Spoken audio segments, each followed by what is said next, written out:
telling of a legendary martial arts hero's adventures as a young man against the backdrop of one of the most iconic kung fu movies of all time sounds good on paper, but fails miserably in its execution. Disciples of the 36th Chamber is a 1985 Shaw Brothers martial arts film written, directed, and choreographed by legendary Grandmaster Lau Kar-leung. It is the third film in the Master Killer trilogy, which was and should have remained centered around Shaolin monk San Te, played by Gordon Liu in the first film and King Lee King Chu in the second. In this iteration, the film chooses to focus on the shenanigans of Feng Sai-yu, a legendary folk hero in his own right, but much younger, with Gordon Liu reprising his role as a more seasoned and experienced monk San Te. The film starts off with Feng Sai-yu, played by Xiao Ho, as a teenage troublemaker who is often seated with the adolescent students in school because of his behavior. Feng Sai-yu is gifted in martial arts but lacks self-control despite the efforts of his father, who runs the school.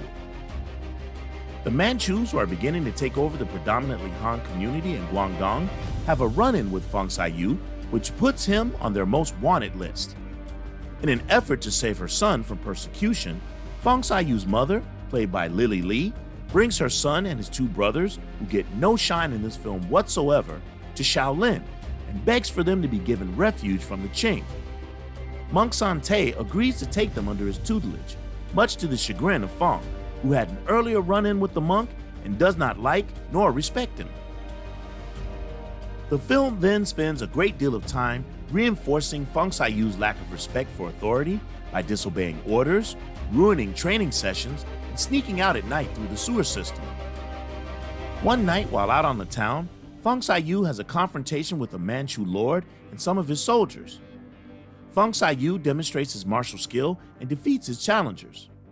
The Manchu lord, now impressed with his skill, convinces Feng Sai-yu that he is his friend and wishes to learn all he can about Shaolin and Shaolin Kung Fu. What Feng Sai-yu doesn't realize is that the Manchu are using him and plan on killing him along with his Shaolin brethren. The film concludes with a battle between the Shaolin students and San Te on one side versus the Qing troops on the other, with Feng Sai-yu and his naivete in the middle, believing that the Manchu mean the monks no harm. This movie is an absolute waste, not only in its execution, but in its storytelling as well. First, Lau Kar-leung, who plays a useless role in this film, does a terrible job of making his main protagonist likable. He is incredibly mischievous and defiant. There is no true arc built for this character that brings about self-realization or maturity, so you wind up not caring about this character at all. Gordon Liu also is wasted in this film.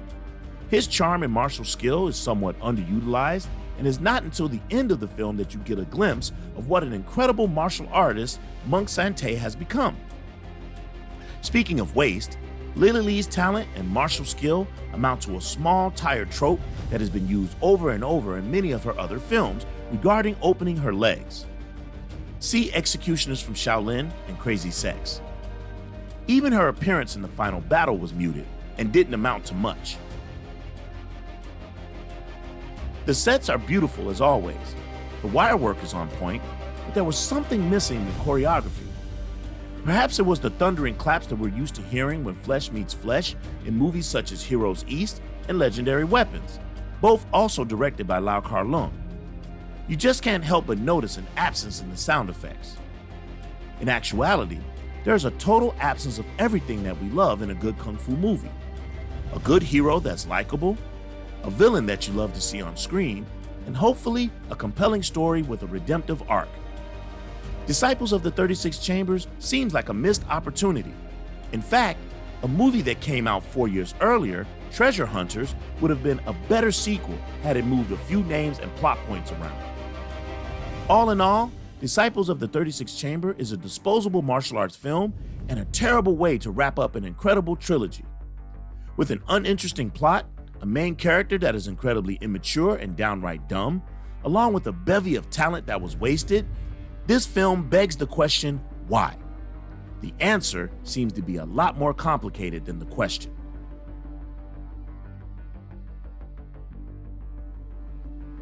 thanks for watching. For more movie reviews, check out what we thought of New Legend of Shaolin and our latest edition of Profiles. And as always, be sure to keep it right here on Lone Wolf and Cub,